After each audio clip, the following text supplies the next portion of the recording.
This is known as the Wooster Bicentennial Cabin, which is an example of what someone might have built here in the early 1800s. They wanted to build a log structure that was meant to be a permanent log structure. One of the things we were first asked was to build a log cabin, and we asked if it would be okay to build a log house instead. A lot of people don't realize that there really was a difference between log cabins and log houses. Log cabins were really meant to be structures that you built quick so you could get some shelter, and then usually they were torn down fairly quickly. There are still some here in Wayne County. Most of them are covered up with siding. You don't see them anymore. But the difference between a log cabin and a log house is, if you notice in the structure behind me, the corners have posts in them. The reason that the building is built that way, similar to the way barns are built, like a timber frame would be built, is because by putting bricks all the way around and just infilling with logs, the structure won't shrink. The structure will stay the same size. So you actually have a building that you can go ahead and put walls in on the inside and make a permanent livable structure right away. If you were to build a building by just stacking the logs up, because there's so much shrinkage in wood, the whole building gets short. And so it was always a problem with log cabins.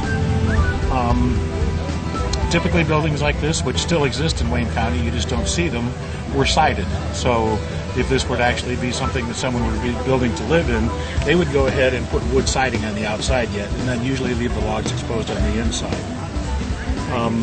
This form of construction tends to be more the type of construction that people from the Central European area would have built. People that came here from the Germanic area of the world, Swiss area of the world, those types of things. And that's why it isn't as commonly known as the log cabin structure. The building was built completely out of poplar.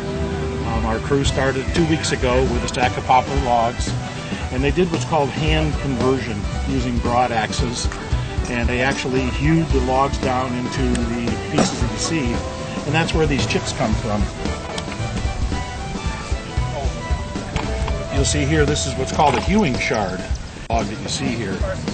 The next step that would be used in finishing this is putting what's called chinking, which is small pieces of wood in between the spaces that you see between the logs, and then daubing over those with a lime daub, and that's what gives you that characteristic look that you see of a log cabin with those white lines in between the wooden log members in the wall.